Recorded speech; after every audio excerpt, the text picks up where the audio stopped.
የሆነ ሆርሞን የሚያነቃቃ ይወስድሻል ወይ ሩታ በግድ ደፈረችው ልጁን በተደጋጋሚ። ኧረ ለአብርሽ ድረሱ ጋይስ።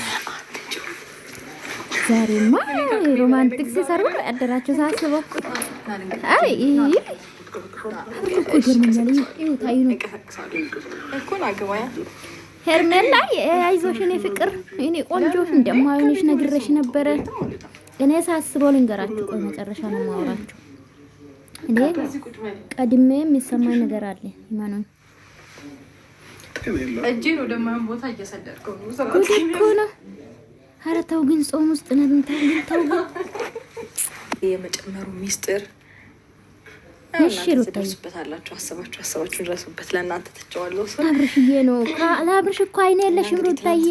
ድሮም እኮ ለዛ ነው ምትለባባጭ የኔ ቆንጆ። ይመችሽ ግን እውነት ጀግና ሆነሽ ባልሽን ከመለሽ በፍቅር አደንቅሻለሁ። ከዛ ውጭ ግን ከዛም ውጭ ደግሞ አንዳንድ ቦታ አብረን እንሄዳለን ምናምን ቃል ገብቶልኛል። ዛሬ ግን ያ ቦታ እንሄድ ብዬ ምናምን ሳይሆን ማስገድደው ከቡጁ ጋር ፕሮግራም ስላለው ጥያቄ ለምንድን ነው አንቺና ቦቹን ነው ብቻችሁ ማግኘት የሚፈልገው? ሮማንቲክ ልትሰሩ ነው መቼም። አሁን ብቻ ስለሆንሽ ሰላም ነው ገባሽ? ሌላ ሰው ቢኖር ብዙ ዶቼ እንደሰማችሁ ሩታ እንግዲህ ያምሩባት ማለት ነው። በግድ አብርሽ ጋር ካላደርኩ አለች ጋይዝ።